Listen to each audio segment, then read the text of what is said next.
قررت إدارة النادي الأهلي بالاتفاق مع مسؤولي استاد برج العرب بالإسكندرية إذاعة الأغنية الرسمية لشهداء مذبحة بورسعيد لأول مرة خلال مباراة النهائي، والمقرر إقامتها يوم الأحد القادم إن شاء الله. أيضا من ضمن الأخبار بسرعة، دكتور كرم الكردي المرشح الخاسر في انتخابات اتحاد الكرة بيدرس الانضمام إلى الأستاذة ماجدة الهلباوي المرشحة هي الأخرى في القضية التي أقامتها في القضاء الإداري لبطلان الانتخابات، حيث يحاول كرم كردي الحصول على أوراق فرز العملية الانتخابية للانضمام للقضية التي تحدد لها جلسة يوم 27 فبراير. الكاف بتنعش خزينة الزمالك ب2 مليون وربع مكافأة الفرق المشاركة في دوري المجموعات لدوري أبطال إفريقيا لهذا الموسم. هيحصل نادي الزمالك على 380 ألف دولار نتيجة لاحتلاله المركز الأخير في المجموعة الثانية، فيما ستحصل الفرق صاحبة المركز الثالث على 470 ألف دولار.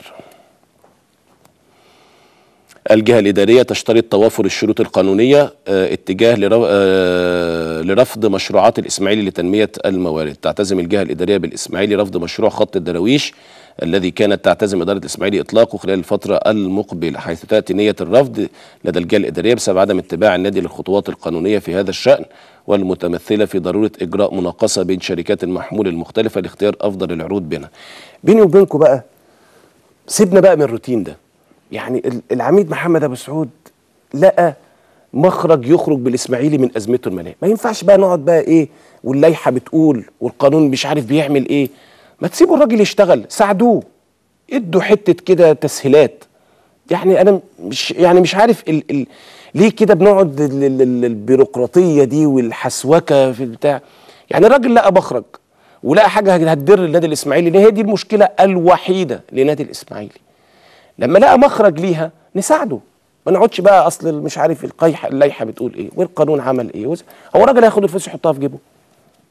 يعني مش عارف، الحاجات دي انا شخصيا بتخنق منها. يعني لازم نساعده، لازم يتم مساعدته، لكن هتبوظ له دي وتقول له دي لا ودي لا ودي لا. طب وبعدين؟ وعنده 6 لعيبه عايزه تجدد وعنده 7 لعيبه مشيوا، يبقى خلاص يعني المطلوب ايه؟ مش عارف. يعني انا اتمنى الحاجات دي بقى عفى عليها الزمن، خلاص بقى يعني عفى عليها الزمن. نتمنى شيء من السهوله والتيسير على الانديه. ما انتوا شايفين الحاله ضنك اصلا، يعني الحاله طبيعي ضلمه.